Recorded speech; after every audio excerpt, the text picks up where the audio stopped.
I'd like to call the December 12th Governing Board meeting to order, being held here at their Jerry Rovey District Facility. Governing Board members present are Ms. Paul Bixler, Brian Parks, Paul Jensen, Michael Todd, myself, Mark Aguirre. Ms. Bixler, with that, if you could you lead us in the Pledge of Allegiance? I pledge allegiance to the flag of the United States of America and to the republic for which it stands, one nation under God, indivisible, with liberty and justice for all.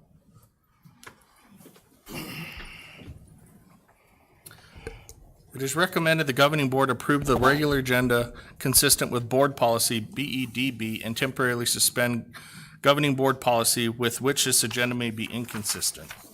Mr. President, I move that we approve the regular agenda consistent with Board Policy BEDB and temporarily suspend Governing Board Policy with which this agenda may be inconsistent. I'll second.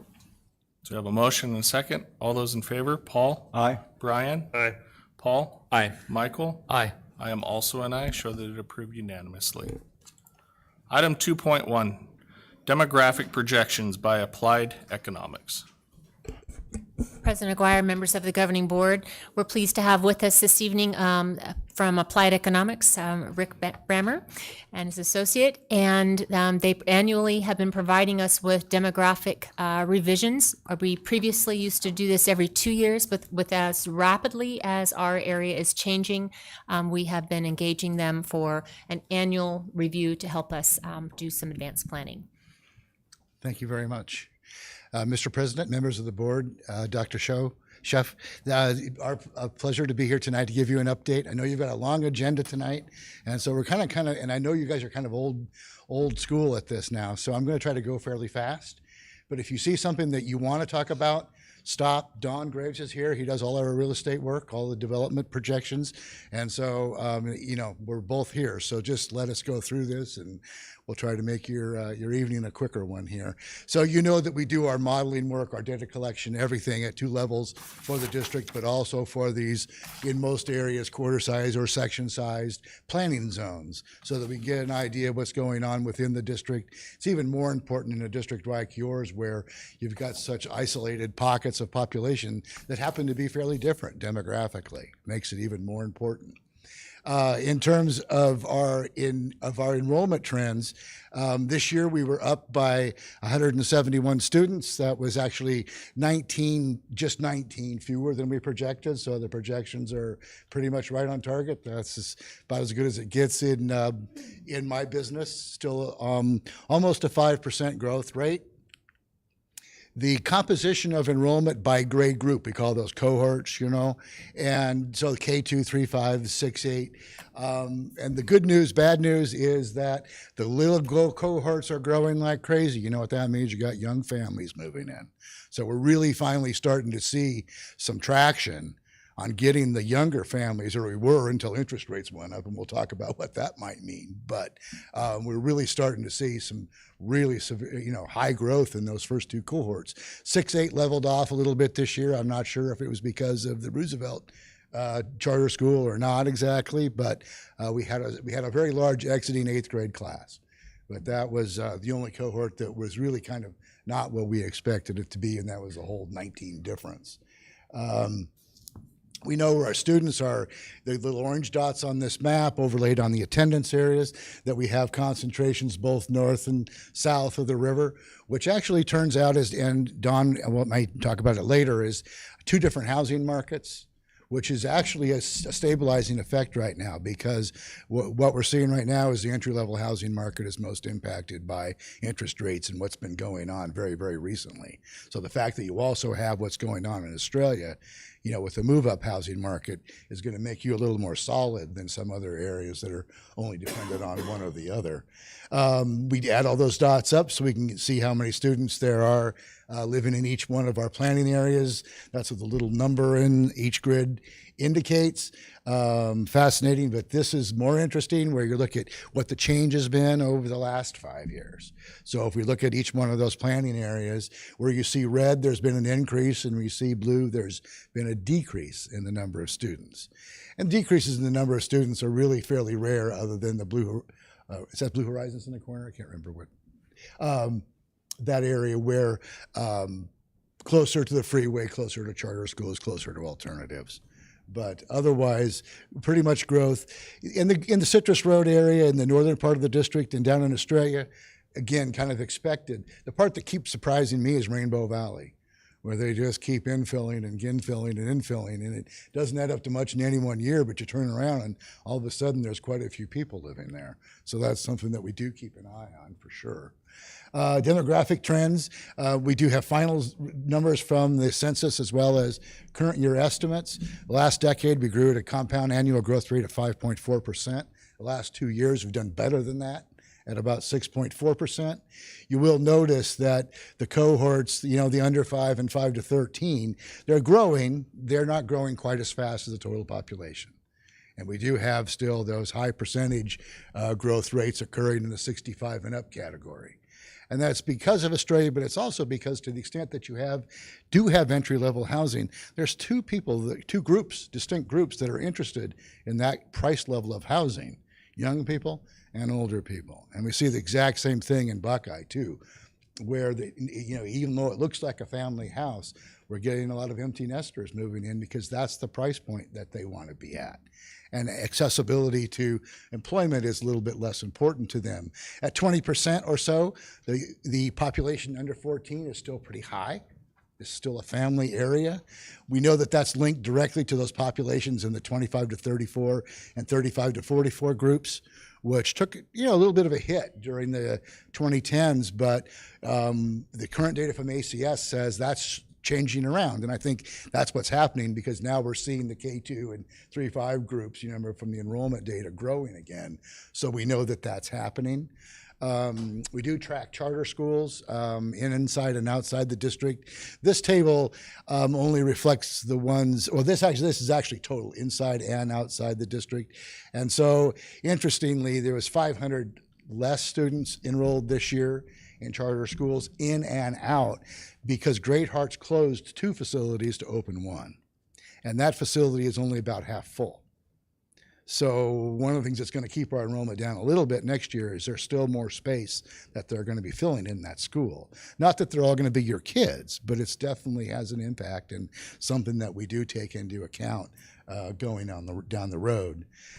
With the residential development activity, about 8,200 housing units permitted over the last 10 years. We'll see a pretty big dip this year, and it was literally because there was so much activity. I think Don said there's 11 subdivisions built out. And so everybody's getting back in the game and trying to get new product to market. And to the extent then that people were out of supply and then interest rates go up and so on and so forth, sometimes we'll see them back off a little bit if they haven't started spending major amount of money yet.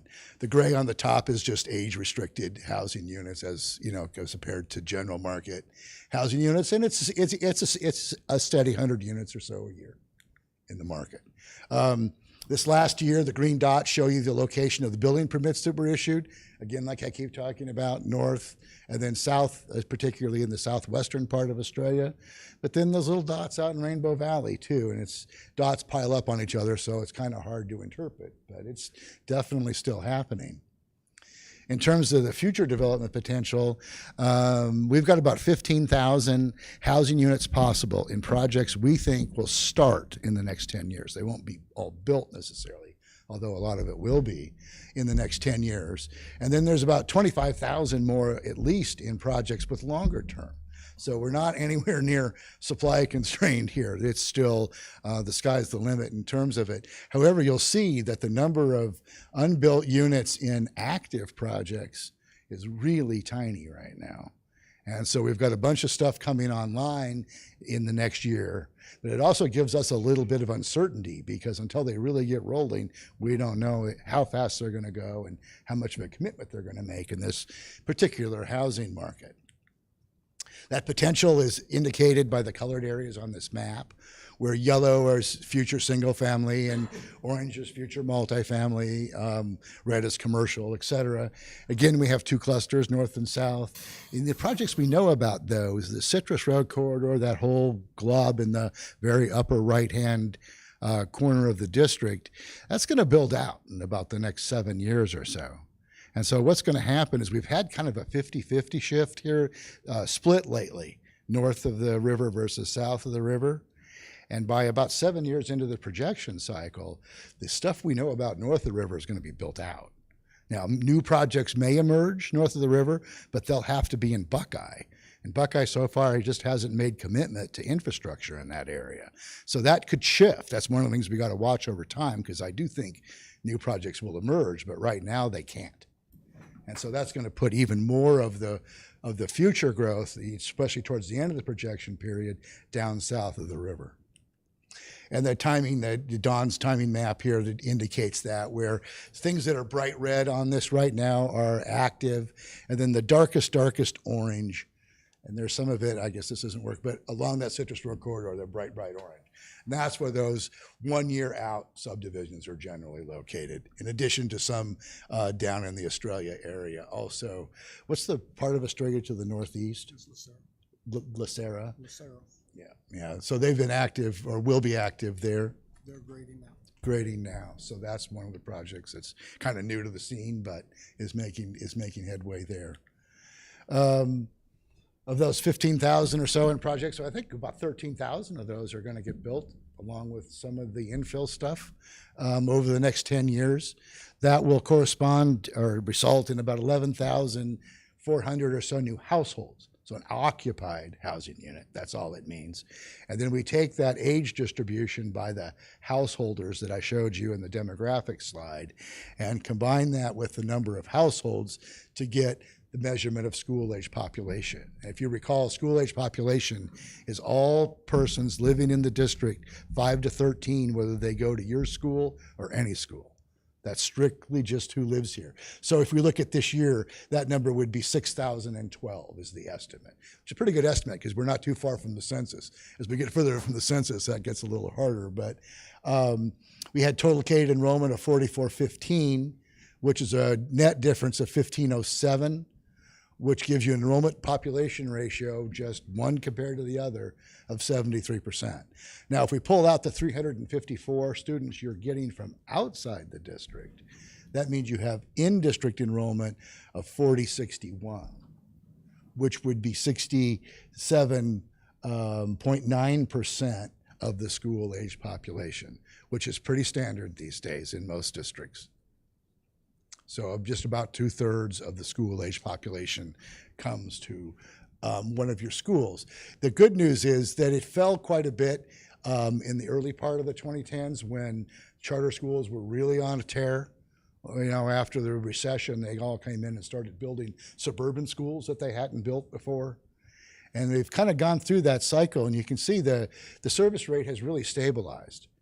And it's at a level where I think it's fairly sustainable, and we're showing it dropping in these projections purely basically to be conservative. But there's no reason to believe it couldn't also stay at around 67%. If it continues to fall, then the school-age population would increase by about 4,000. You'd get about 2,200. But and this is just a graphic representation of how that works, where the blue bar is the school population, school age population of the district, the K8 is your enrollment, and the green is the ratio between the two. And you can see it's been a little erratic, but take out 2020, because that's an aberration, and it looks a lot more stable. Longer term trend is still showing me down at about 0.8% per year. But that doesn't have to happen. And if it doesn't, I put a note at the bottom there, if that stays at its current level, then instead of having 2,200 more students over the next 10 years, we'd have 2,700. So it's an important assumption, and I want you to understand the range then it kind of gives us for the projections. This just shows it. I'm just really showing it so you can see what the total is. So this breaks it down by those cohort levels, but 171 change this year, probably only about 70, 80 this coming year. We're slowing in the number of home closings, and I am worried about the balance of that charter school filling up. So, and again, I try to generally be fairly conservative. It could come in a little higher than that. And then the year after that, similar to this year. And then we should be in the recovery. By 24, 25, everyone is expecting that we're going to be business as usual. And you'll be more than business as usual because you've got a bunch of new projects that are ready to go. So we do see it really taking off then, especially for 3 or 4 years after that with people who've waited. You know, there'll be a boom again and then it might back off. But people are waiting right now. And the thing that's exciting to me about just living and being in Phoenix right now is the job growth. And it's not just the number of jobs, it's the quality of the jobs that we're creating and bringing in people from all parts of the country. You know, it's so the demand is there for housing. It's not like people say we're in a recession and then one guy says we are and one guy says we're not, and it doesn't feel like one to me because I've been through a few of them now. And I mean, we have some housing supply problems and affordability problems, but it doesn't feel like recession to me. So then in terms of, this is just one we always look at in terms of where kids live versus where they go to school. You read across and you see where the kids come from at Estrella Mountain. So 379 come from their attendance area, 4 from Freedom, et cetera, 54 from outside the district. So they get 541 kids in the seats. But if you read it down, you find out there's 464 living there. So they gain 77 as a net result of open enrollment. And because we want to look at the projections by attendance area and by school, we have to keep tracking this relationship. And when we open new schools, it gets tricky, as you have, because then that relationship shifts. These two maps just show geographically where we're expecting the enrollment increases and decreases. This first one's in the next 5 years. And again, it's fairly balanced. A little bit more activity in the north, particularly that Citrus Road corridor area, but still plenty inside the Australia area. But then in the second 5 years, you see it shifts. There's still some red up in the north, but the numbers are smaller if you sit and look at the map long enough, and you'll see a much bigger shift back to the south, particularly southeastern part of Australia, and then also the north. In this time period, we're finally looking for the King Ranch in the second 5-year period. So we'll see. I've been waiting for it a long time, but it's looking like it's more real all the time. And I think that with the demand we have, it should be ready to go in the second 5 years of the projection period. So we do the projections, obviously, like I said, 2 ways. One is attendance areas. That's where kiddos live. And then school, incorporates, the net impact of open enrollment. The historical change, especially by attendance area, is messed up because we opened a new school. So, it all shifts around. So it's a little hard to read. But as you can see, in terms of the projections, the Las Brisas Academy area and the Liberty area in particular in the first 5-year period. And then, like I said, shifting somewhat back down into Australia during the second 5-year period, although Liberty remaining strong. And I think that's the one that can pick up steam again. If there's any place that we're off, that's probably where it is. So, and that's just generally the pattern. And the red just means it's getting bigger, and blue means it's smaller. So there's no real, just helped you read the chart.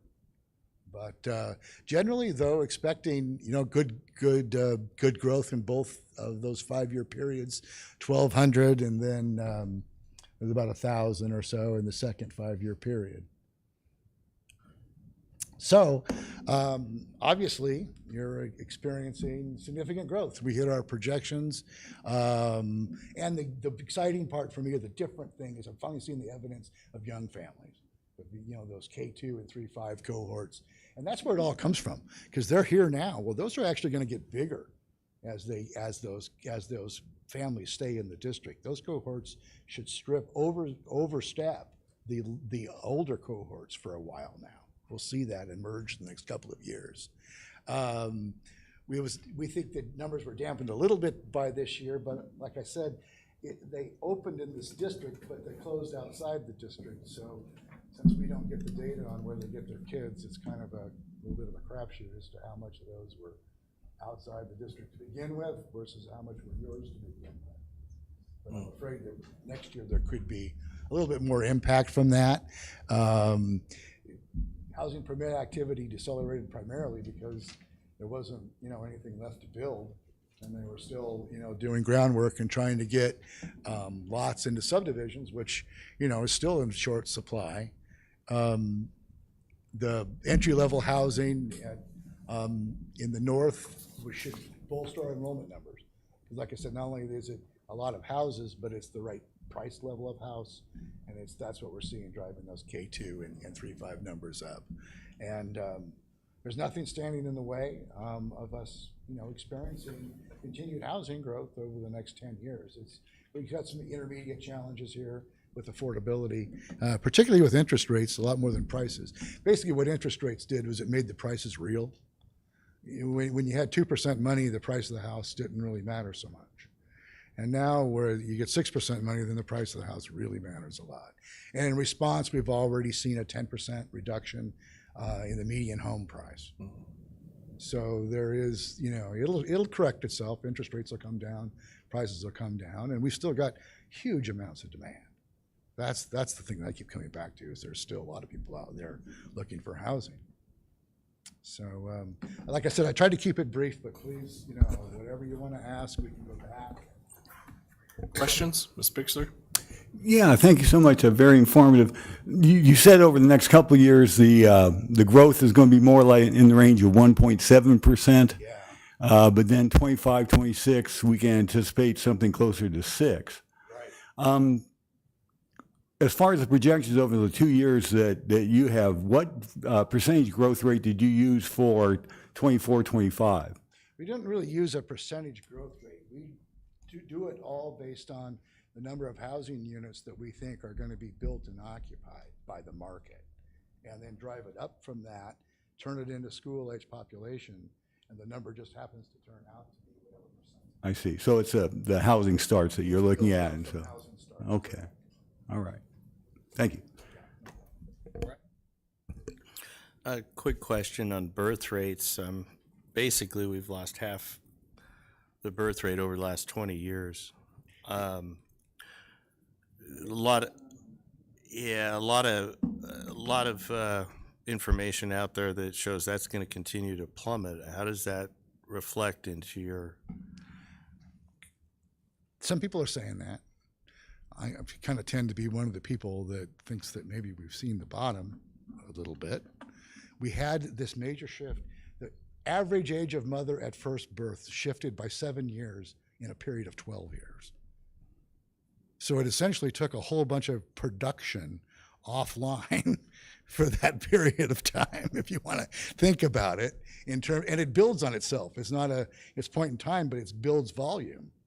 And so this story is incredible, actually, where in 2000, this is my favorite part, really, that at the peak, we had 102,000 births in the state of Arizona in 1 year. At the end of the Great Recession, that fell to 85,000. And then it stabilized there. You see about 3 years where it's flat. And the pattern in American history has been that you'd have a dip, things recover, and then you have a little bit of a rise or a big rise after the fact. And the exact opposite happened. People decided they weren't going to have kids till they're in their 30s instead of in their 20s. And it just pushed everything back again. And so you can see up until 2021, it had continued to fall. 2021 was the first year where it actually went up. It went up by what, less than 1,300 or something. But it actually did go up. So I think between the population growth that we're having, and where we are demographically, we may have seen the bottom of it. But I think you're looking at it, we lagged that kindergarten, so clear till 26, 27. We're not looking for bigger classes. You may get them because you're adding houses, but statewide, we're not looking for, bigger classes. Okay, thank you. Mr. Jensen? No questions. Thanks for the information. Thank Very you. informative. Michael? No questions for me. They were asked previously. Thank you. Question I had is, does availability of water come into play within this, knowing the fact that our whole school district is 100% pumped groundwater? Well, the thing is that they have rights to do it. So it doesn't really matter so much what your source is. It's a matter of whether you have legal right to do it. Once you have legal right to do it, you have legal right to do it. The places that we're seeing struggle are people that don't have, assured water contracts. And that's hitting a lot of places, especially like Casa Grande, where we have whole projects that have now gone idle because they don't have that. And I don't believe we've seen that here. Is that correct? No, not So what, isolated areas. I guess the question I'm asking is the projections that I'm seeing that pumping groundwater is going to come into effect at some point, as it did in Rio Verde. And that's that's the question I ask is, I think the groundwater. is any of that part of it? No, right? I'm not constraining it. The short answer to your question is, right now, I'm not constraining it Okay. based on water resource availability. Okay. And my understanding with the local water providers is that we don't have to. Now, Okay. but I hear what you're saying. Yep. Rio Verde area is a lot different topography and a lot different service kind of territory and standards too. But that's a crisis what's going on up Yep, there. for sure. Yeah, so I understand your concern. Yep. I just don't, it hasn't been brought to our attention that that's an issue yet. Okay. There's a lot of agricultural land here too, and if that was changed to residential, that would use less water. A lot less. Rooftops use a lot less water than cotton or alfalfa. Thank you so much. Oh, yeah, well, thanks for having us. Item 2.2, future enrollment and facilities planning and budget options. President Aguirre, members of the governing board, as a follow-up to this past agenda item, we wanted to share with you how this information plays into the expected facility capacity at each of our schools, as well as our expected approval of a new school construction by SFOB on Wednesday. Administration at the School Facilities Board Administration is recommending that based on our numbers. Do you want to give that to me? All right, so this is data straight from School Facility Board, and basically it just shows I've highlighted column yellow in school year 24-25. This is at the point at which it shows that we no longer have capacity district-wide. Okay. And we utilize the district's ADM projections. We'll utilize information from Applied Economics, and then School Facilities Board does their own demography with ASU, and they use a different model. So here we use housing starts. They're using different configurations. So you can see that there are different projected numbers for how we would proceed. Applied Economics has been fairly on point for us over the years, and it tends to be a little bit more conservative. And so that's what we are choosing to use, but we have to keep an eye to what could potentially be that rapid growth, or as he's pointed out, a difference of maybe 500 students with the capture rate for charter schools. All right, so also SFOB is also recognizing that by 2031, we would also potentially need another school. So they've got us conceptually approved for funding year 29. And so that just shows you really it's 2 schools in the lineup. That can change. That, it can be added or taken back away. It really only means something truly when they've actually awarded you the amounts for construction. So we have currently this year, we've been in construction for the 4 classroom addition at Las Brisas. This takes us to a larger class size capacity. I point this out because later in our agenda today, we'll be talking about what our class size maximums would be. This is based on our current class size maximums. So if we had to shoehorn them all in there, we think we could get 811 students if they all packed in very evenly and nicely. That doesn't necessarily happen in schools. Particularly at Las Brisas, when you cannot quite predict it as easily because it has such high open enrollment at that campus. So as you know, it's just right here on the east side of the building going in. And then we look at our potential needs for a school based on both attendance and enrollment. And so particularly you're going to see a big difference between attendance and enrollment, particularly with Las Brisas because of the high open enrollment. I've coded these blue where they're over capacity, and if we build a new school in the north, potentially we could right size the three schools that you see in blue, Las Brisas, Blue Horizons, and Liberty. I will tell you that we've been playing with some configurations, and it's not quite as easy as a puzzle as I thought it was going to be. So we'll keep working at it, and we eventually would have a boundary committee to pull together, and multiple meetings with the governing board. But we're just trying to see, like, is it even possible to have a couple of scenarios that could actually balance that out? So that's still a work in progress. Then for the forecast based on current enrollment, you can see here that based on current enrollment, so you see Blue Horizons at 23-24, and previously 23-24, they were okay based on attendance. But the actual kids we have in the school right now, if they were to continue kind of at that same rate, it would be exceeded. So that will put some constraints on how we, and we already did last year, on how we accept open enrollments. That'll be coming up in January when we talk about what's our capacity for open enrollment. So we bring that back to the board in January. And again, these are based on these higher class size capacities. So all of this would adjust what if we bring down our class sizes later this evening. These are just pulled straight from Mr. Brammer's and Applied Economics report. All of Doug's work there on development, showing the orange and the yellow. And that's just really showing you, giving you a sense that in the next 3 to 5 years, we think that growth is happening more in the north, confirmed by him. And then, again, the same piece, this is where the growth is going to occur. And we're just looking at right now where we have some possible land locations. Both of these developers, or 3 developers actually in total, have some interest in donated land, and we're working through land donation opportunities right now. So we couldn't say which one exactly will work out. We also have to work with the school facilities board. They have to also approve the locations. So it's a work in progress. So we're expected to get construction approval by SFOB. The legislature will approve the funding for that. That will be eligible for use July 1.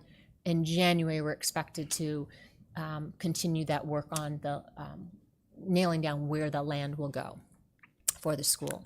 So here's, kind of some scenarios of initially looking like what would help to balance out Blue Horizons' high numbers. So we looked at this upper right-hand Tetris piece in purple as potentially, changing the boundary for a new school, reducing Las Brisas there in green to just those 2 1-mile sections, but there really aren't any children coming in the near future, either in the two yellow ones or gold to the left. It just prevents, it just encourages them, if there is any change, it would go potentially to Liberty. So we just looked at some different scenarios. This is an example of a scenario, and then we count up how many students over the next 10 years will go into those schools. So it's just a little peek into the process, but this really doesn't mean anything for us going forward other than how we start to puzzle it. Again, you've seen these slides before. This is the Amber Meadows La Privada school site. Again, it's a development. Both developers having to work in tandem to give us half each of the school site. And then also which ones are ready to go with utilities plugged in. And Las Palmas, they're willing to donate half the property. Their development isn't really large enough to be able to donate the entire site, and the school facilities board would potentially pay the other half and pay the developer directly for that, and the district would not have to purchase the land with our own monies. And this is another one on the bottom left, blue arrow, shows you a little blue patch, light blue patch there. That's a location that's been identified in the Estrella community for Montecito. And that is also, scheduled to be closing out here in the next couple of years. But West Star isn't expected to be as overcrowded as Blue Horizons, so our recommendation is to go north initially. And this just shows you there's another, on the other side of the parkway, yet another school site, and there really are a number of school sites sprinkled throughout there for long-range master planning to potentially have new school sites donated. So I think the meat of the conversation is trying to give you an advanced opportunity to be thinking about this, and we'll just keep bringing it back to the governing board as we get more information. Here's, we're expected to have funding for school number 8 opening in August 24. You know what? I think I've got a updated one. Actually, it's 24, 25, so it'll be August 24. So we have a question at hand with how we would use current bond dollars that we have. So I'll share with that in a moment. Really, we're looking at how we would potentially try to postpone some additional deferred maintenance projects and use our remaining bond funds to support this initiative and see if there's potential to not have to go out for a bond immediately, like next November. So we give our voters a rest, give our staff a rest from that. If we don't have to, that's an opportunity not to go out for an election. It will be tight if that is possible. So we will be bringing back to the governing board. Right now, we're working on maintenance and operation budgets, and then directly following that, we'll be working on capital and bond, and we'll be bringing those back to you so that you can see that. But I just wanted to give you an advanced view of that. So really our options are to go out for a bond in this next November of 23, or I think likely for sure by November 24. Here's our bond sale and our timeline. The assessed valuations have risen. We have maintained and stabilized that tax rate at $1.23 per our voter approval. So we are trying to keep that even for our voters. We don't want like a drop down and then a drop up, a big rise back up again for them. So keeping that as consistent as possible, and then where there's opportunity to bring it down consistently, we would like to be able to do so.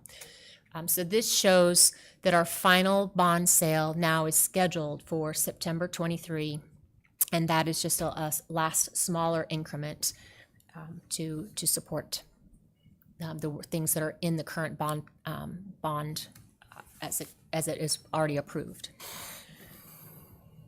Depending on how much what the going rates are for per square footage, if we were to build a school slightly smaller than Blue Horizons. Remember, we moved some replacement space from Liberty Elementary over to Blue Horizons. So if we build it really right at the school size that the school facility board would be funding us for, and remember, they don't pay for 100% of the cost of the school. It used to be about 40 to 50%, and now I think we could probably count on closer to 60% because of an increase. So we can see we need some additional funding needed. If we utilize all of our remaining bond dollars, and we really held back from some of the additional deferred maintenance that we had the opportunity for. The reason why we have such a nice amount here is that when we built Blue Horizons School, we were approved in December, and then shortly, a couple of months afterwards, the legislature approved a higher dollar amount that was given to build construction. So we asked and said, hey, this was supposed to be from then on. They approved allowing us to also take advantage of that. And so that was $7,900,000 that we did not have to spend out of our own bond dollars. And so we have saved that in the event to give us the choice here of how we move forward. So really trying to keep all the options on the table. But it is time to make some important decisions coming up. So this is preview information before we take it in a deeper level later. And that design of the school it would essentially be smaller than Blue Horizons with no gymnasium. So the size of the school, SFB and our architect were saying we needed the additional space. It would be kind of an optional thing, but it cost, I would say, around $3 million, for an additional gymnasium. So that's just it. I think, just wanted to hear from the board. just some initial questions that we can begin to prepare for you and bring back in a more detailed presentation around bond and capital budget available. And we will be bringing back to you what are some implications for building a new school and how we project that will impact the schools. So one of the things we try to pay attention to is we don't want to be too big. We also don't want to have schools that are too small that can't run efficiently. So we'll be bringing back all those scenarios that could help make it the best decision possible. Ms. Bixler? Thanks, Dr. Shuff. If I understand, by deferring some of that expenditure until the next year, what we're really talking about is not opening a new school until 25, 26? It depends on how we make use of our current bond dollars, and it depends on when we go after a bond election and if it was a successful bond election. So we're trying to build it in a way that it could be possible to do it without a bond election, and then you would have to be saying no to some of the final things that were expected in the bond approval. And we still need to stay within, essentially 10% of those budget categories that were approved by our voters. So we want to honor what we promised them, and we need to deliver on that. And another question, we're confident with our conversation with Buckeye that we're not going to see an infrastructure effort on their part, which would open up the potential for more housing starts in that central area. Right now, it looks like our growth is north and south. We don't have any additional information that would say it's anything different, other than my conversation with them is that essentially anything between Broadway and MC 85 is starting to make a shift over to some different kinds of zoning and with less residential, and specifically directly north of Liberty Elementary School. Huh. Not residential. Not residential. Thank you. Mr. Parks? Seems to me we might want to take a look at what it looks like maybe with middle schools. Okay. So if we could put something together, just kind of give the board an idea what that looks like, because it seems to me the two locations we're talking about might be perfect scenario. But something to look at. We can do that. Mr. Jensen? My only view at this point, I would lean towards honoring what we had told the voters at the beginning and doing what we need. We always put off those things that can easily be put off, and if we put them off too long, what's going to be the impact? But that's that would be my initial thought. Given more information, it could change. Mr. Todd? I'd like to thank Ms. Bixler for asking my first question on infrastructure, and then I too agree. I think we need to start looking at a middle school model, at least to look at it. I'm not sure that I'm ready to say yes, but we definitely need to start looking at that as a potential for the future. So that's all I have. All right, thank you.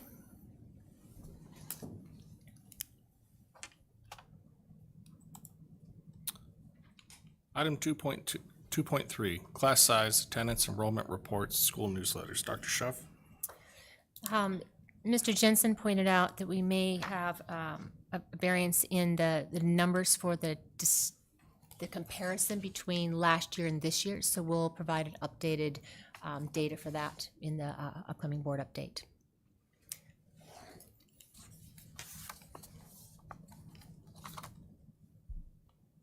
Okay. Hearing no discussion. Item 3.1, governing board updates. Ms. Bixler? Yeah, things have gotten busy again. I was able to do quite a bit in the district. The community offerings that our schools are providing is just terrific, so it's wonderful. Started by going over to West Star and watching their spelling bee. It doesn't sound like it'd be a real exciting thing, but it really turned out to be really competitive and exciting at the very end. It actually extended beyond the time allotted. And so the two competitors fought it out there at the end with just the people that could stay. And it was incredible. What a fight. It turned out that there was a final winner. A sixth grade child over at West Star took the prize, and the winning word was doppelganger. So for those who spelling fans out there, doppelganger won at West Star. From there, I went to the PTO breakfast with Santa at Las Brisas. And again, the community turnout was just incredible, huge numbers. Got to meet a real Santa. There was a Santa there meeting with the kids, but then I had a chance to talk to somebody in the crowd who I am convinced was really the Santa. That's real Santa was there. And then I also got to see the Grinch, which was pretty exciting. I think Ms. Schaefer's got a hidden talent there on her campus that was exposed during that time. Great Grinch was there. And who could go wrong with a breakfast burrito and a foo-foo coffee? It was wonderful.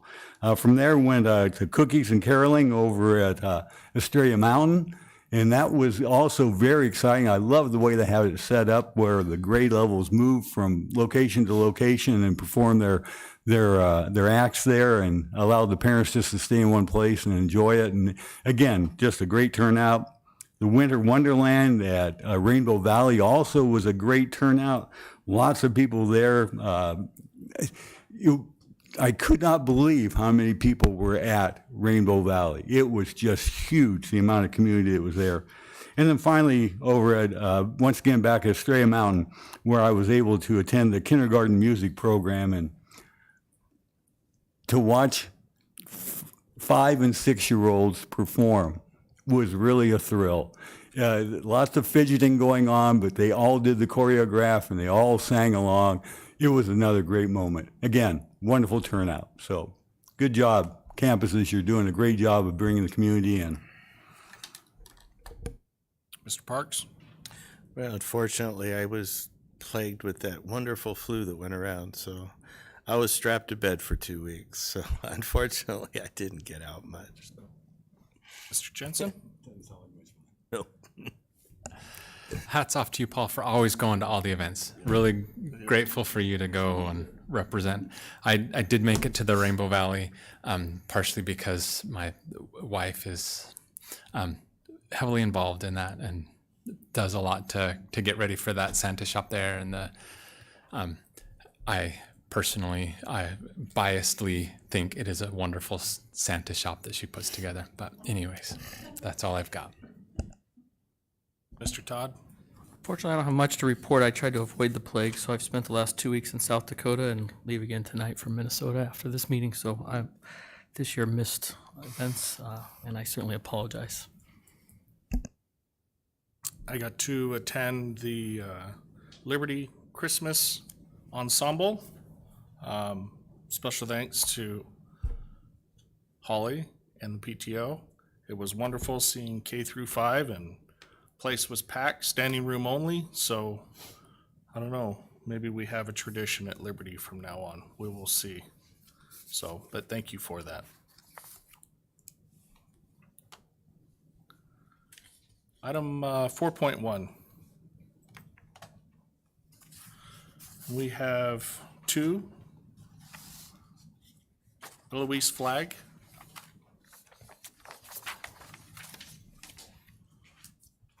And there should be a timer on the screen, 3 minutes. Once you start talking, it will go off. Good evening. My name is Eloise Flagg. I want to state that the accusations, from what I hear, that Mr. Aguirre has made against Mr. Todd and Mr. Parks are totally false. I've been attending these board meetings regularly for the past 2 years because I have 2 granddaughters in this school district. I was very concerned about the school closures and mandating the wearing of masks, which were putting kids' health and well-being at far greater risk than the virus itself.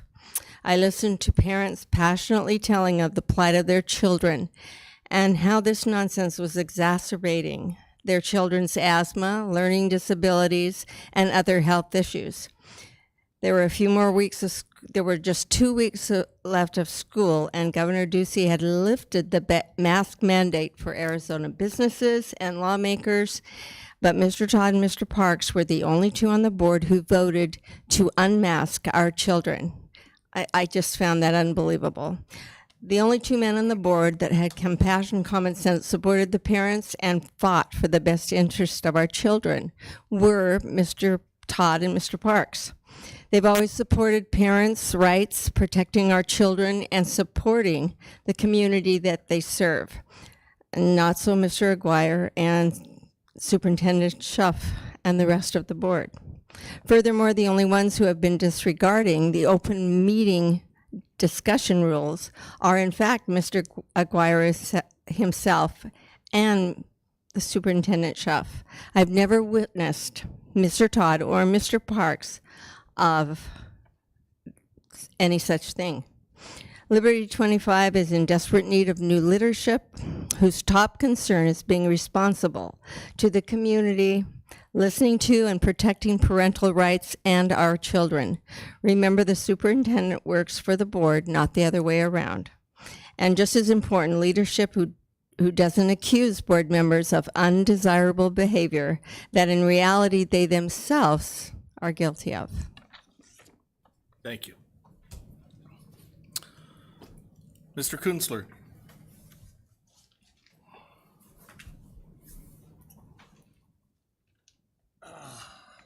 Thanks, sir. Superintendent Schuff, President Aguirre, and fellow board members. I'm going to talk a little bit on the same topic. There was a lot of rumors going around. I talked to several parents that weren't real happy with some of the things that were said. And let me just refresh your memory, okay? Wasn't too long ago when Mr. Aguirre and Mr. Jensen and our good friend Mr. Watson, the superintendent of Maricopa County, got together and put a little deal together to bring Paul Jensen back to the school board, which he've already ruined once, to do a political favor, okay, and make sure that he voted for Mark Aguirre to become president. Not so good. That's politics at its worst. Then Mr. Jensen decided that he was going to stay and run for another term. So he changed his political affiliation and got on signs and a ticket with Mr. Aguirre, okay, in hopes that he would get some of the union money for his campaign. I don't know whether he did or whether he did not. He's liable to tell us that for himself, okay? That's the way it was viewed from the outside. The parents saw this and in the election voted overwhelmingly for Brian Parks. And I can't say that I blame them. Then there's Superintendent Schuff, who seems at some times to be one of the best superintendents around when it comes to knowledge. But she sways on this board and she always seems to be on the side of the wrong people, okay? And I still claim to this day there was no reason to keep that contract a secret. You should have been open about that contract. The parents should have known about it. The entire public should have known about it before you did it. The way you did it was very, very wrong, okay? The only thing that Mr. Parks and Mr. Todd has done for Liberty 25 is bring to light the justice of the injustices that was going on at this school board, okay? I'm not going to get into the Paul Bixler situation. You know my feeling on that, and you know where it should be. But he surely wasn't availed to step down or do anything in a positive way to make sure that the override passed. I know that it did. Good for you. God bless you. But he could have made it easier, okay? Again, in January, I'm looking forward to a change in leadership so that we can get this school district to a point where I can bring 30 parents in here and we can say, yay, yay, yay, congratulations, leadership's doing great. Thank you.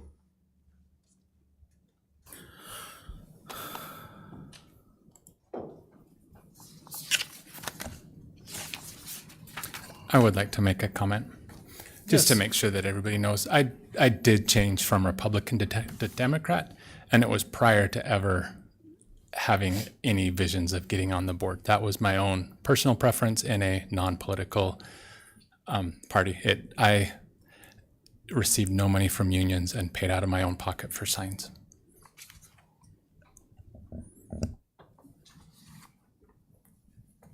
Anyone else?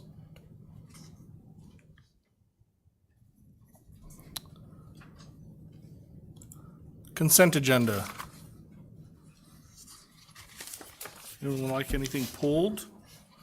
Before we move forward, administration has asked for 5.9 to be pulled and also 5.14 to just be completely pulled out of the consent agenda. Both. Mr. President, can we pull 5.15?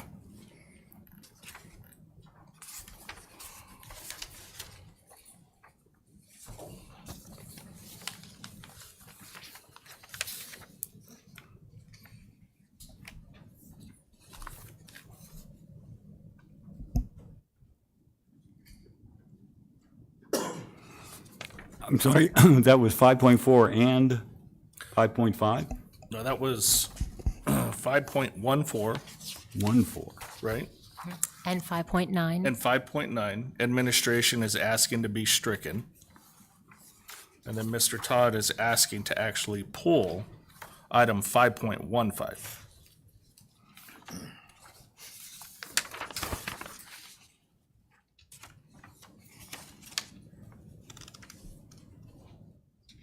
So with that, I'd entertain a motion.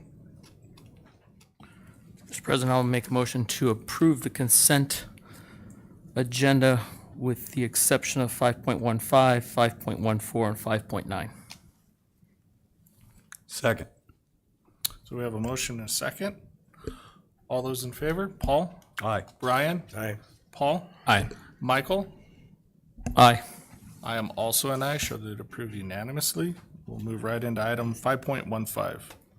Approval of increase of $58,240 to Gifted Healthcare for a remote speech language pathologist. Mr. Todd.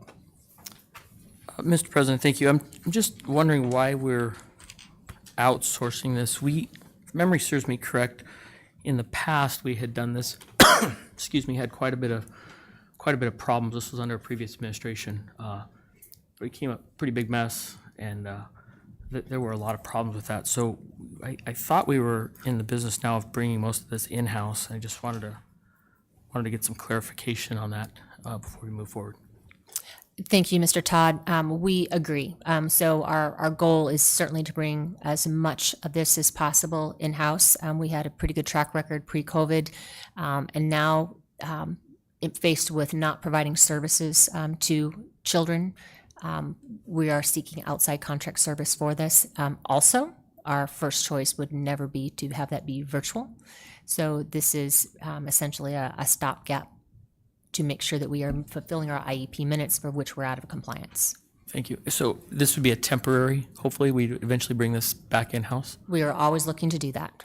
Yeah, right, thank it's our you. first priority. Okay, Yeah, thank you. We share that same interest. thanks.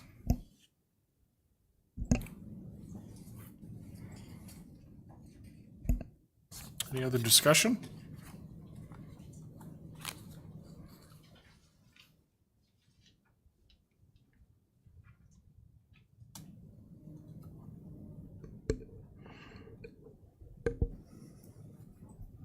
Mr. Dwyer, I move that we approve item 5.14. 5.15.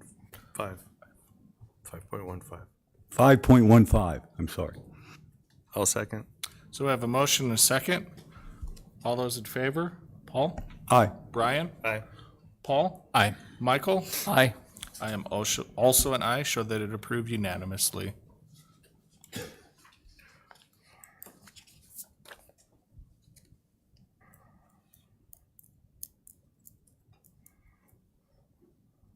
Item 6.1, discussion and consideration to approve issuance of RFQ for construction manager at risk, RFQ 22-11-22.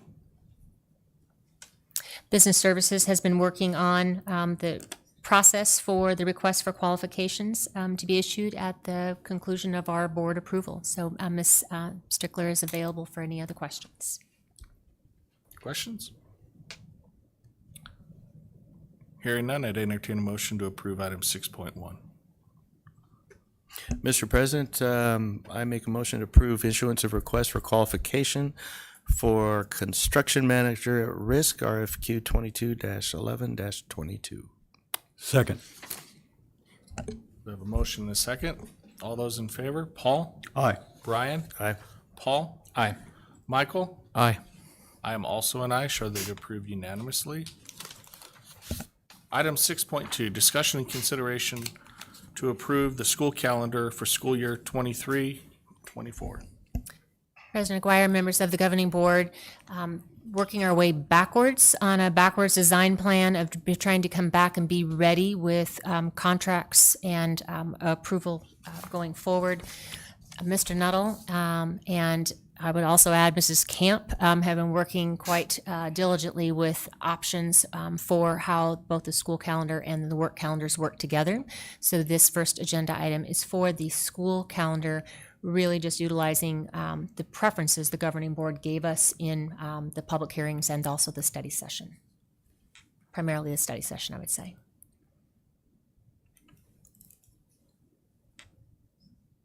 Questions? Okay. I do have a question. On this, the non-work days, are those holidays, additional holidays? What are the non-work days that are in black? So this agenda item is for the school calendar for the students. Oh, sorry. It's okay. Administration. We've got a lot on there, so. Okay. All right, I'll go to next. I'll make a motion to approve item 6.2, the school calendars for school year 2023-2024. Second. So we have a motion and a second. All those in favor? Paul? Aye. Brian? Aye. Paul? Aye. Michael? Aye. I am also an aye. Show that approved unanimously. Item 6.3, discussion and consideration to approve employee work calendars for school year 2024. And now I really am going to turn it over to Mr. Nuttall, whose head is in this game. Mr. President, members of the board, bring forward this evening for your approval the work calendars for the variety of work groups.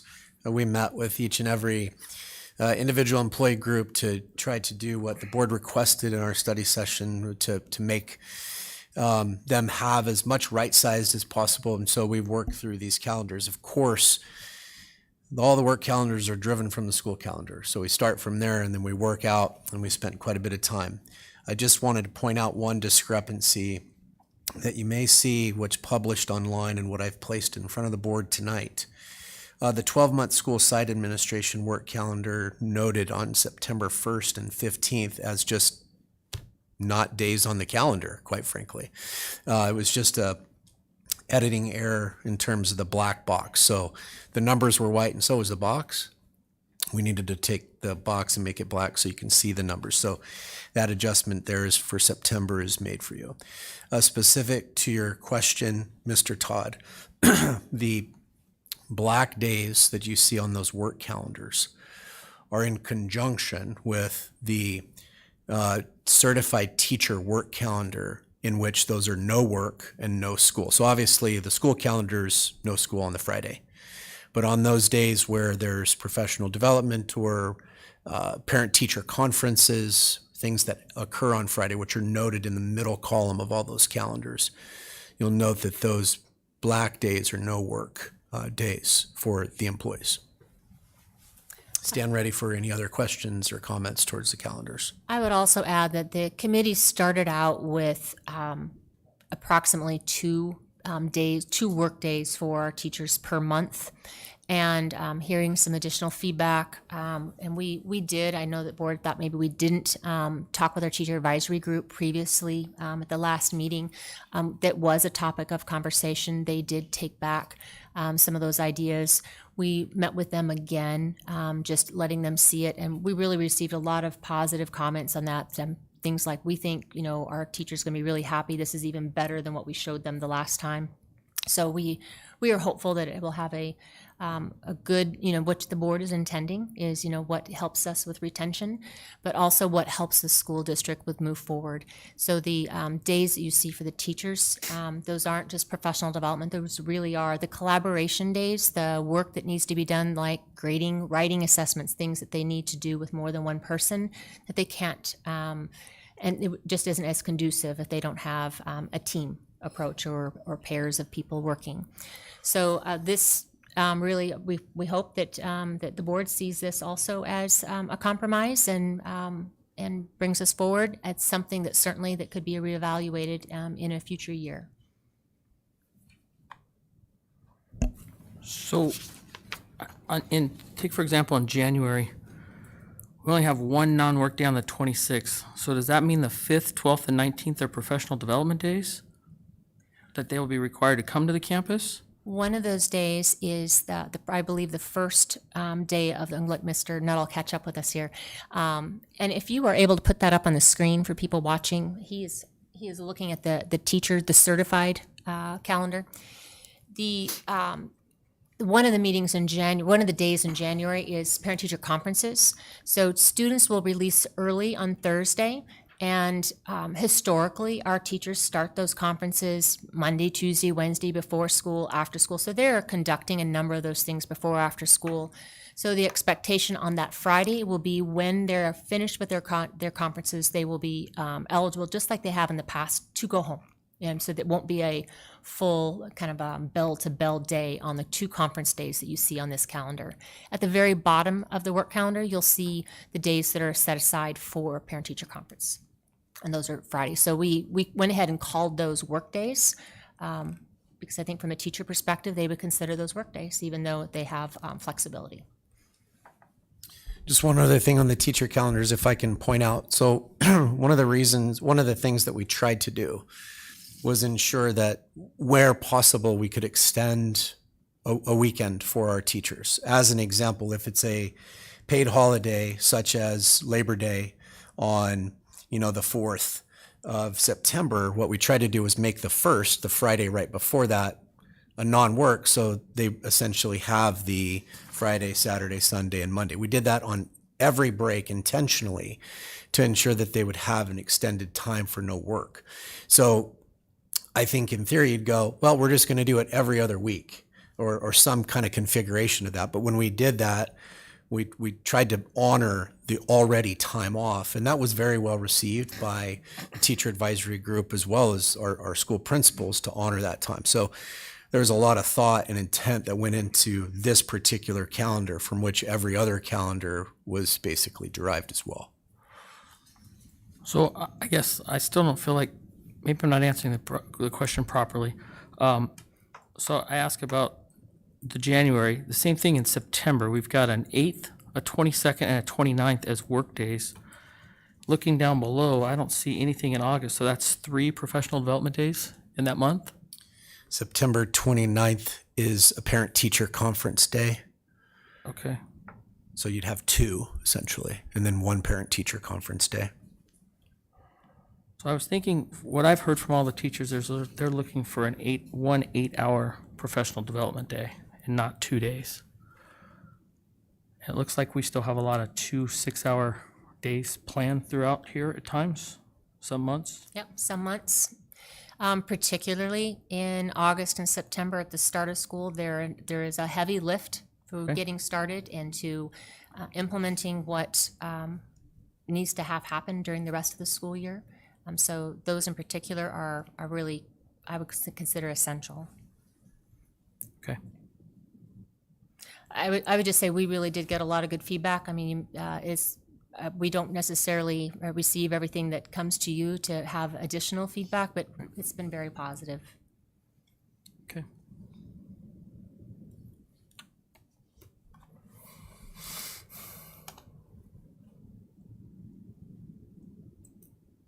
Dr. Schuff, did any board members forward any of their feedback that they got from teachers or anything to you, administration, to implement in the calendar? Not that I'm aware of, no. Okay.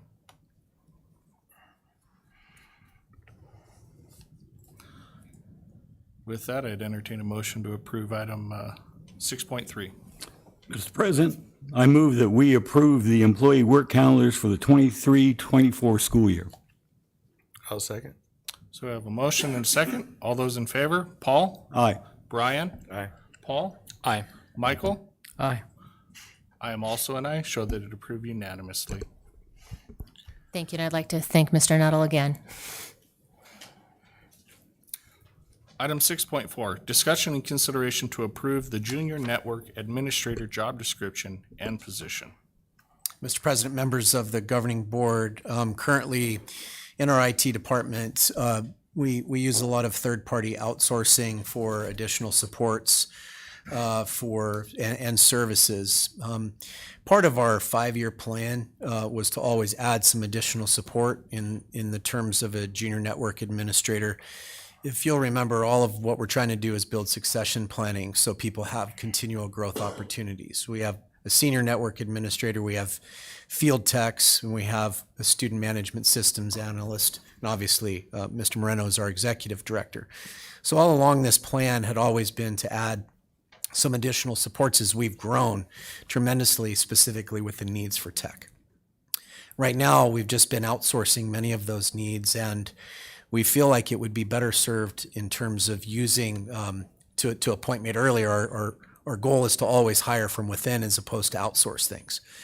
So Mr. Moreno has evaluated his particular budget and has determined that with the addition of a junior network administrator taking the place of the outsourced funds for those same services and needs, it would be best suited for both his department and the district as a whole to provide this job description and position to get moving forward with trying to hire from within in terms of this position. So I've put together job description for your approval, as well as the approval of the position, so that we can move forward with posting for it and trying to secure that position moving forward. Questions?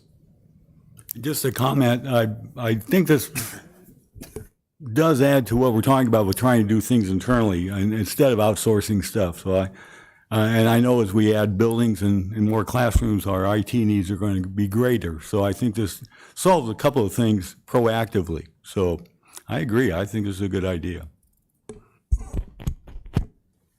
Brian? Well, I'm glad we're moving in this direction. I think I noted 6 months or 9 months ago that as we start moving our hardware needs off-site, that our networking needs were going to, expand. And I'm glad we're bringing it in-house, because we're going to need network people more and more, especially as we're dealing both with inside and outside threats. So, thank you. Mr. Jensen? Mr. Todd? Just to concur, I think this is a great step forward for the IT department, and I'm looking forward to this bringing new resources and new support for our departments. Okay. I'd entertain a motion to approve item 6.4. Mr. President, I move that we approve the junior network administrator job description and position. I'll second. So we have a motion and a second. All those in favor? Paul? Aye. Brian? Aye. Paul? Aye. Michael? Aye. I am also an aye. Show that it approved unanimously. Item 6.5, discussion of 6th through 8th grade social studies primary instructional resources for 60-day review. Ms. Camp. Good evening, Mr. President, governing board members. Again, we have been busy facilitating a 6th through 8th grade social studies primary instructional resource adoption committee. So far, the committee has held 2 meetings, one on November 15th and the 29th. Those minutes of the meeting were included in your packet, as well as posted on board docs with videos from each meeting. Our committee worked very hard to narrow down from 5 instructional resources to 2, in which they would like to begin a 60-day review and then also teacher pilot. Those resources are McGraw-Hill Social Studies and Savas My World Interactive Social Studies, proposed to go on 60-day review on December 13th through February 28th. And in March, administration will bring forward a recommendation to the governing board to consider adopting a primary instructional resource for 6th through 8th grade social studies. Questions? Ms. Bixler? Ms. Kemp, just I've lost track. 6th, 7th, and 8th grade have discrete named classes for social studies, is that correct? They do. They have individual sections for social studies class, yes. And 6th grade is world cultures? 6th grade is world history. World history, not cultures, but history. 7th grade? 7th grade, now you're really testing me. 7th grade, I can't answer that question, but I can put it in an update for you That'd be to be great. specific. And then 8th grade crosses over with civics. So it's government and history? I believe it's a combination. And 6th and 7th share some standards, and then 8th grade takes over the civics standards. Okay. Yeah, I'm betting 7th is Arizona history or something like that, so I maybe. don't think it's Arizona. Historically, it's been US, but Yes. she's talking about the US. standards have some crossover between them. Yeah, the standards are written interestingly for social studies because there's a lot of crossover. So, Yes. and the foundation skills are important too from K-5. So, okay, thank you. Mr. Parks? Mr. Jensen? Mr. Todd? Thank you, Ms. Thank you. Camp. I will add that we will be publishing the information about the 60-day review, again, to let all of our families know that they can come in and have access to see that here at the district office. Item 6.6, discussion and consideration to approve honoring up to 15 years' experience on teacher hiring schedule.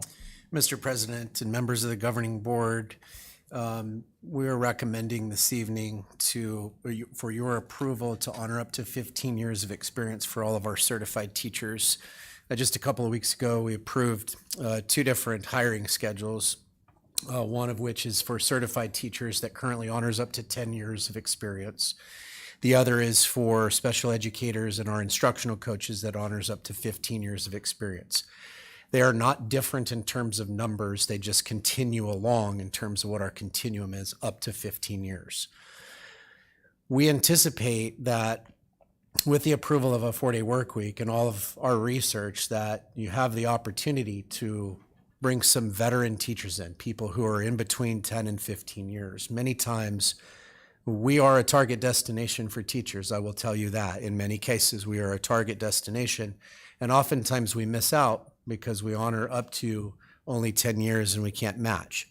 So what we're attempting to do is we're attempting to honor up to 15 years of service for all of our certified staff, which would essentially merge the certified special education and instructional coach staff members together and honor up to 15 years of service. With that, we have a number of employees that were hired with more than 10 but less than 15 years of experience. And to ensure that we right-size those folks, there is a budget interest here to ensure that the folks that have been with us for, let's say, 3 years, but came in with 14 years of experience and were only honored up to 10 are now honored. And so we've identified who those folks are. And that budget amount is about $40,000, including employee-related costs, to right-size those folks. The reason why we're attempting to do this now is because we are getting ready right after the first of the year to really ramp up in our hiring cycle.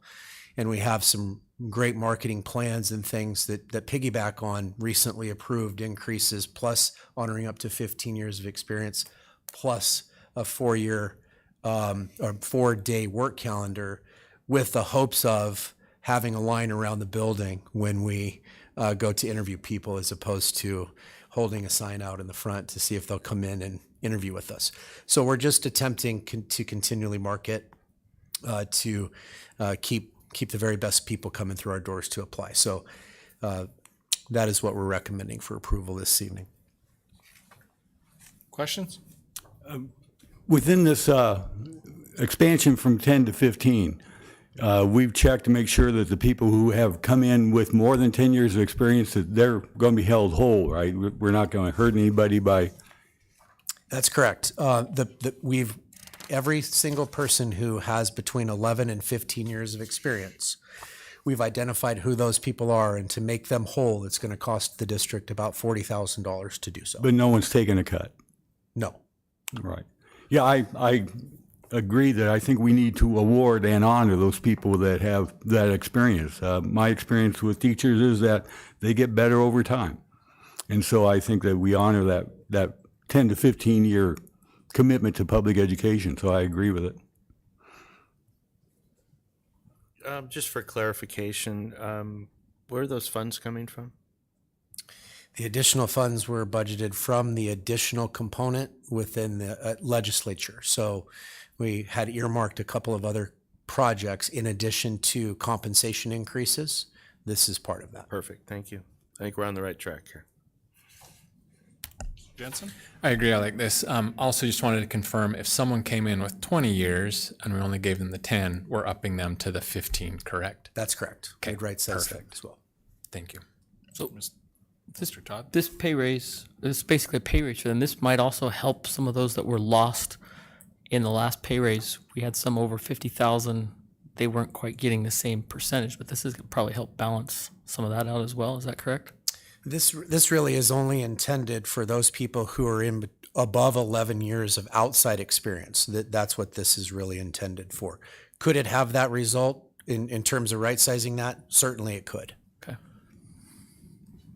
Just out of curiosity, I agree with you doing it with 15 to see the budget impact. How many additionals are there that are 20 over that this would have, if we had done the 20-year also, there's a note in here that said it was considered, but held off just for budget, see how it works out.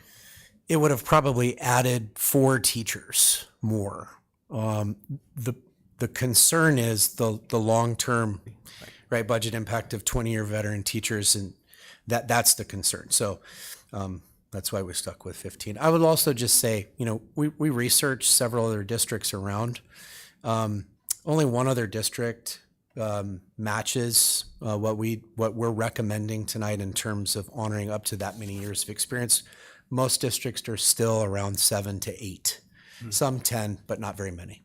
Thank you. I think it's a great idea. Any other discussion? I would just add that there is an unknown part of the budget, right? So if we only previously were bringing people up to 10 years, now we're going to give them up to 15 years. That's going to be more money. So it really is going to be dependent. Beyond the $40,000, there will be some additional budget required, and that's the unknown part. So that's really why we are waiting to see how this goes, and it very well could be we come back and say, now how can we go from 15 to 20 after we're able to see how many of those people came in and did that have an impact on our hiring budget. So, but thank you. We had an interest in that as well.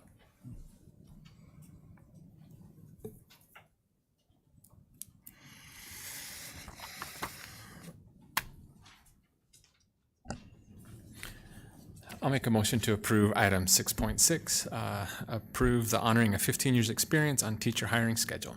I'll second. So we have a motion and a second. All those in favor? Paul? Aye. Brian? Aye. Paul? Aye. Michael? Aye. I am also an aye. Show that it approved unanimously. Item 6.7, discussion consideration to approve revised class size targets and maximums. Dr. Schuff. President Aguirre, members of the governing board, we typically, or since I've been here, we have been discussing and approving these targeted and maximum numbers in January. I'm bringing it back to you now because it is such a crucial part of what makes up the budget. So if we can lay down this point or piece, then we can really play out the rest of the budget to bring back some conversation and discussion and final approval by the governing board in January. It doesn't mean that the board couldn't change this at a later time, but it really does give us good planning information going forward. We promised our voters two of the things we put in there that we are still working solidly around for budget is one is what are we doing to recruit and retain? And then the other significant piece was how do we maintain at least a 27-to-1 class size ratio? I will tell you that our class size ratio last year, even with our larger class size maximums, was still well below that 27-to-1. But it did result in some of those precise, specific classes hitting at the 36 mark. And, even today we have one that is higher than 36, dependent on being able to hire. So these proposals will bring down that class size maximum. I know we've always traditionally talked about the targets, but truly what triggers the next approval of a new position based on budget capacity is what that maximum is. So we look at the target plus 4. So proposing these adjusted numbers for governing board approval, which would be our reduction of class size ratios compared to this current school year. Ms. Bixler, questions? No questions. Mr. Parks? I know you commented on that we could readdress this at a later date. I still think 4th and 5th grade at least should be in the 28 area.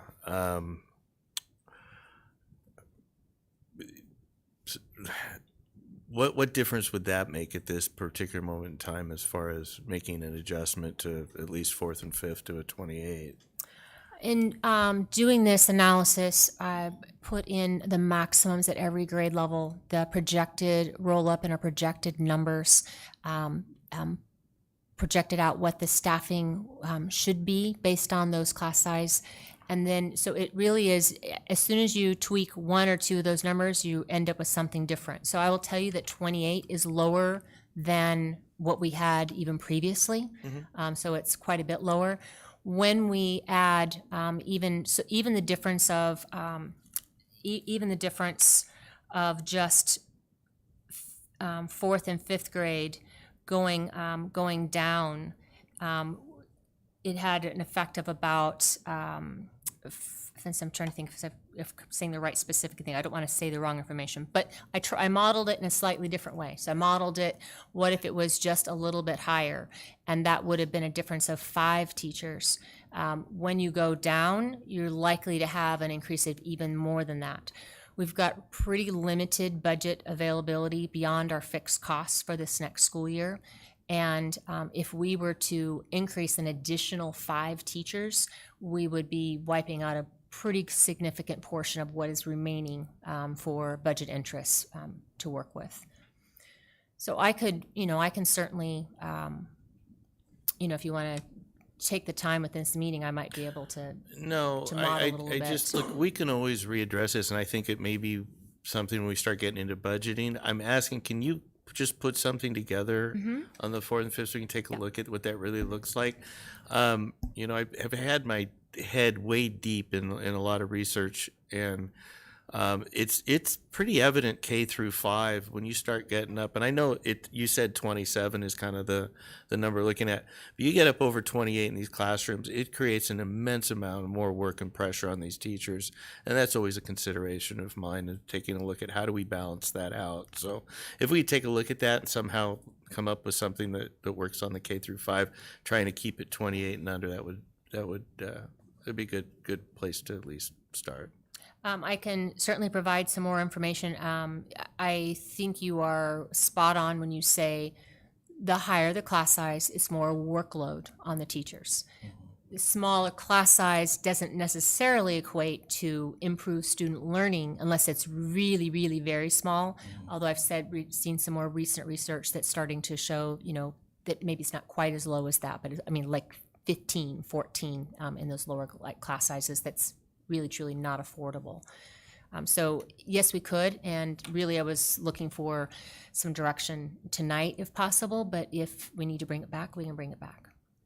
I'm not asking to bring it back. I'm okay with approving this. I'm asking for that as we move. Additional information. Yeah, Got it. because if we come down the road and we're looking at budgeting, we can maybe take a look and we can take a step back and say, is this something we want to adjust? I think that's an excellent opportunity, because if you find that you do have some increased budget capacity, you could compare that to some of the other budget interests and say which is more of a priority. Exactly where I'm going. Okay, I can support that very much so. Mr. Jensen? I agree. I think that'd be a good budget to look at. I also like reducing this just because hiring teachers is difficult. So the sooner we can identify and get that taken care of, I think the better. So thank you. Mr. Todd? Just maybe a add on to Mr. Parks. Certainly, I think 28 is nice in those grades. 30 is doable. What I'm more concerned about is 34 in those grades. That just seems like we're kind of stretching it at 30. That's the reality of today. But 34 just seems like a lot. So maybe we could look, if nothing else in that carve out, if we can't get to a lower number on the target, to adjust the maximum class size in those areas so that we reduce some of that load on the teachers, if that's even possible. And you don't have to discuss that today, but maybe just as we get into budgets, we can look a little more. I can tell you, because I've got this open here, I could tell you that at 4th and 5th grade, it always, these target class size and maximum always impact your largest schools the most. And because if you split a school like Estrella Mountain with 2 classes and you add a third, those numbers come way down. If you split a school like Blue Horizons, where they already have 5 sections at 2nd grade, that all of them have now hit that maximum, when it comes down, it's not going to come down way as really tiny small in the same way. It's just simply a matter of mathematics. But to your question, I could tell you that even at 34, with the projections for growth, only I see 1 school at 33, two schools, 3 schools at 33, and the rest are lower than that. So we're not hitting the 34 either with that scenario. So if we got to that scenario, because the growth is a little bit explosive right now, we could pull this back really quick. If we got to 1 school even that for whatever reason there was increased pressure, we could then authorize to purchase or not to purchase, to hire another staff member. Hopefully you'd find them. That's the challenge right now. But we could break that class up if we needed to at a later date on like a case by case basis.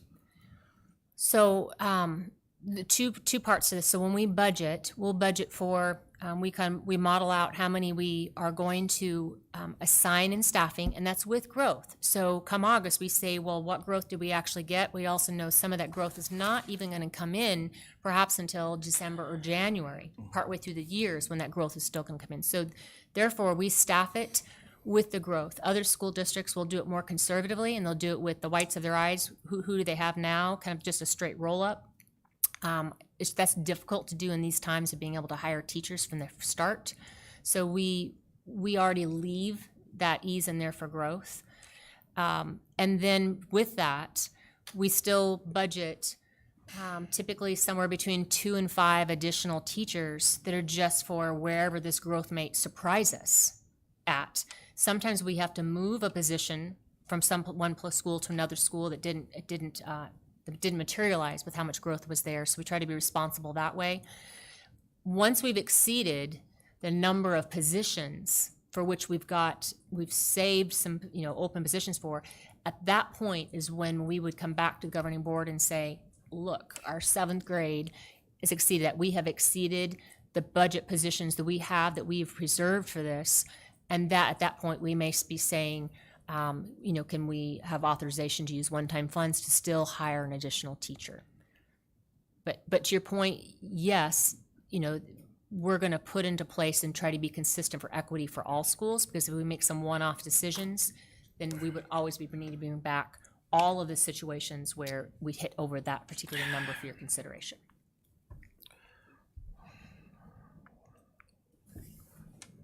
Okay.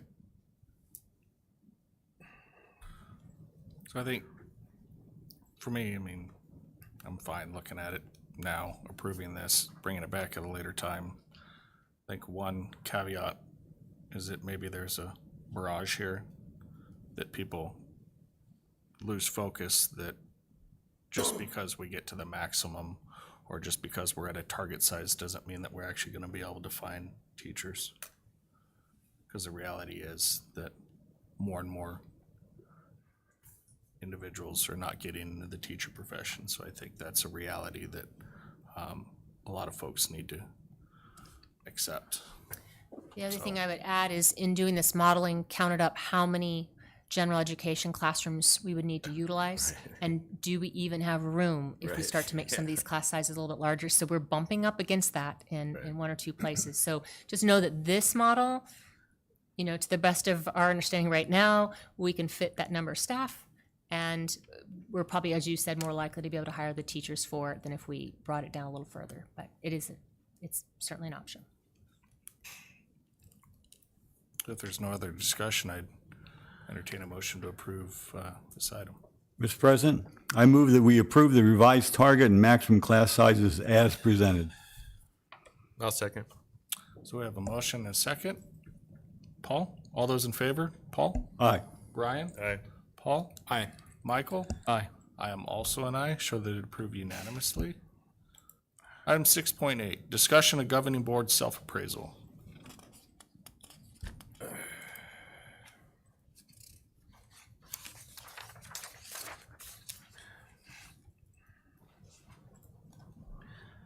Dr. Schuff. President Guire, members of the board policy states that you will do a self-appraisal on an annual basis. Typically, that is done in October. You had a lot going on with all of the budget, the 4-day week hearings and such. So we've tried to bring this to put it on the agenda while the current board is sitting to be able to do that self-appraisal.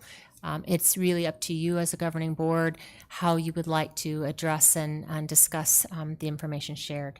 I shared an average calculation for each of the areas in the self-appraisal that you could use perhaps to warrant some conversation, or is this just information? And it's totally up to you on how you handle this agenda item. Ms. Bixler? Yeah, I don't have any strong opinion on how to proceed with this. I think it's information that we need to have, but to what direction, I'm not sure. Mr. Parks? I just have a statement I'd like to sit here and read. You know, having the privilege to be an elected governing board member is a significant responsibility. It can amount to a full-time job. This is not volunteer work. This job takes passion, dedication, study, and hours of research and preparation. As board members, our ultimate responsibility is to provide the best education possible and to be good stewards of taxpayer dollars. We are representatives of the community at large, both the voting and non-voting constituents are whom we answer to. This board's only employee is the superintendent, and in addition to setting direction and policy, our job includes authorizing the superintendent to allocate those tax dollars. We have 5 individuals on this board with varying backgrounds and life experiences, and are here to provide different points of view, and in many cases have different philosophies. By the way, that's the exact reason we're elected in the first place. I'd like to say, coming into the new year, this board has an opportunity to develop a comprehensive strategic plan that puts student proficiency and character development as its key objectives. It is time we put personal differences aside, get focused on building a culture of leadership and success. Thank you. Mr. Jensen, thoughts on this? Yeah, I'm not sure what thoughts or where it is. I mean, ultimately, I agree with Brian. Our ultimate responsibility is to educate kids. And how can we get together as individuals with different backgrounds, philosophies, ideas, and work together and be a unified front to support that ultimate goal.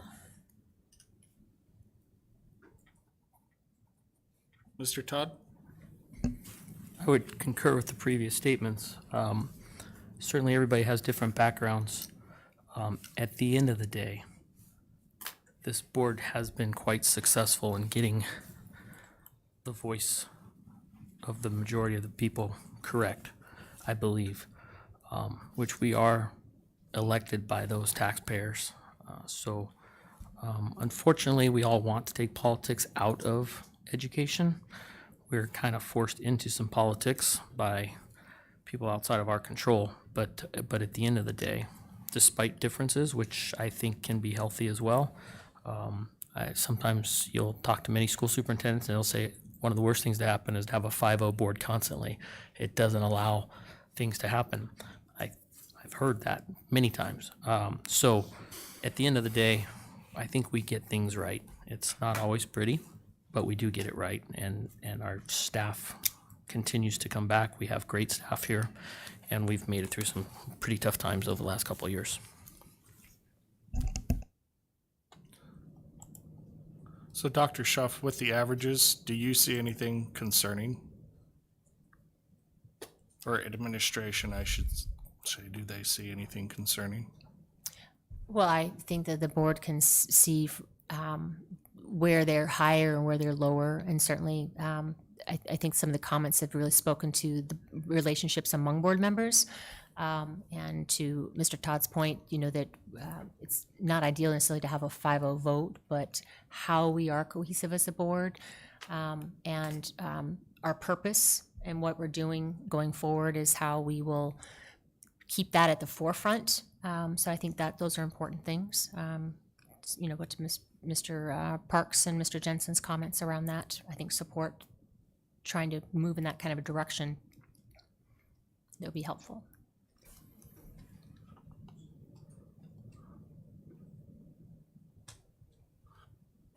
I think one thing that would help with the annual self-appraisal of the governing board is to have the people who work for this district actually take this same survey. Because I'd be really interested to know the people who work for us, what they think of the actual job that we're doing. That would be really interesting to see that, because I'm not so sure that just board members self-evaluating themselves is always the best gauge to use, if you will. And I also agree that there's differences of opinions with many different people. And I'll just say that I think actions speak louder than words. I've always felt that way, and people can say what they want, but ultimately the actions are the words, not just the words. So. Hey, Mark, on that, getting input from others, how much do we have on our survey that we do in the spring about the governing board?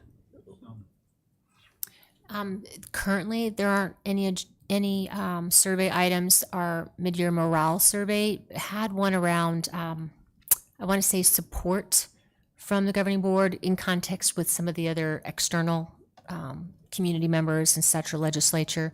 So we do have that data that's comparable about the support that people feel from the governing board, as well as the comments. It might be good to put some on that. I don't know that we necessarily, I would say maybe administration would have more questions about the governing board than, you know, the people in general. So maybe if we can put some kind of, you know, surveys in there so that we're not bombarding everybody with surveys all the time, a consideration.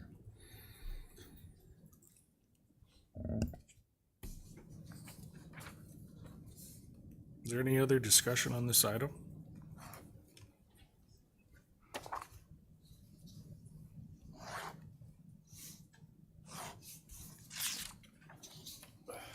Okay.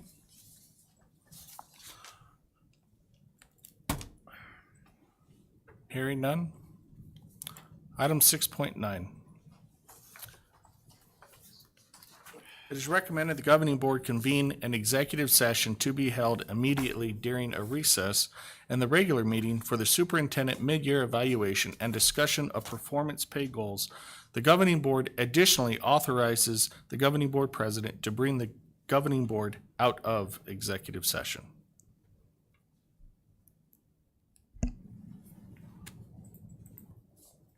We need a motion for that?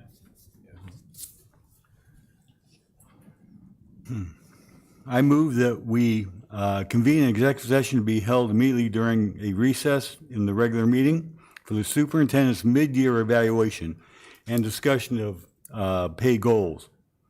Additionally, I move that we authorize the governing board president to bring the governing board out of executive session.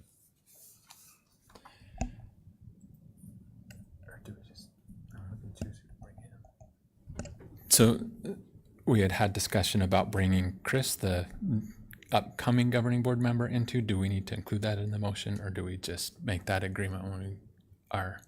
It was already stated in a public meeting, so. It's a known. I'll second the motion. Okay, so we have a motion and second. All those in favor? Paul? Aye. Brian? Aye. Paul? Aye. Michael? Aye. I am also an aye. Show that we went in at the break at 7:14.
So that we came out of executive session at 8:55 and back into regular session.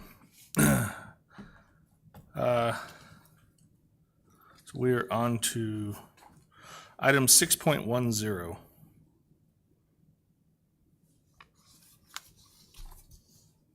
Discussion and consideration to approve revised superintendent performance goals for evaluating superintendent performance compensation. Mr. President, I'll make a motion to table this. I'll second. We have a Mr. President, I think if we table it, we need to specify when we're going to bring it back, otherwise it's permanently tabled. Do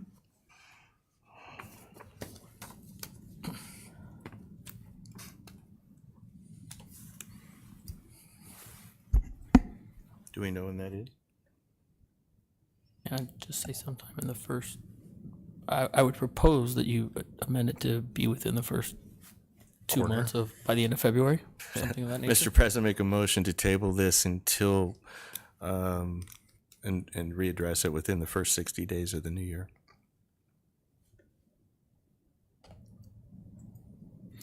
I second. We have a motion and a second to table until the first 60 days into the new year of 2023. All those in favor? Paul? Aye. Brian? Aye. Paul? Aye. Michael? Aye. I am also an aye. So that it approved unanimously. Item 6.11, discussion and consideration to approve scheduling the reorganization meeting and a separate meeting on January 9th with the regular governing board meeting to convene immediately following.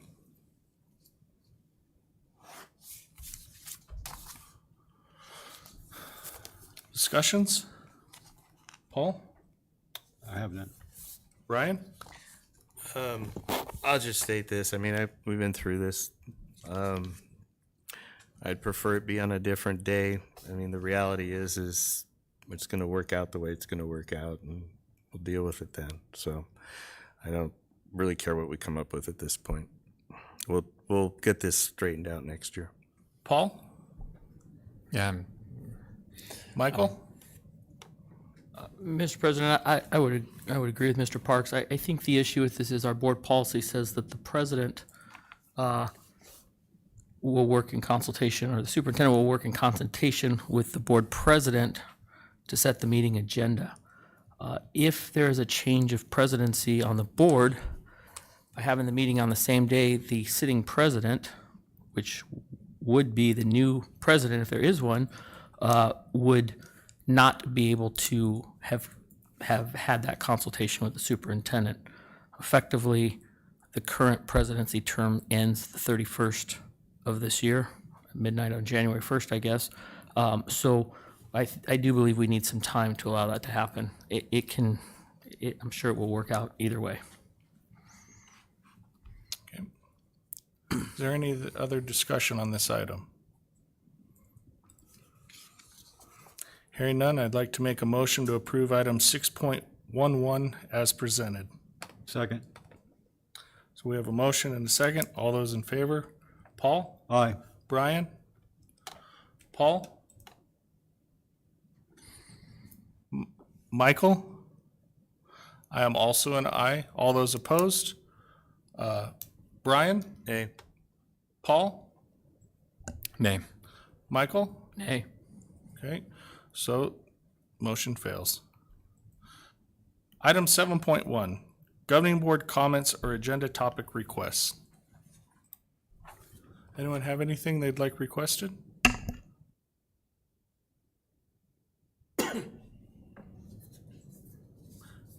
Hearing nothing. Upcoming board meetings, got January 9th, January 30th, February 13th, and the 27th. Everyone's okay with those? Yep. Item 9.1, adjourn the meeting. Mr. President, I move we adjourn. second. So we have a motion and a second. All those in favor altogether, say aye. Aye. All those opposed, say nay. show that we adjourned at 9 p.m.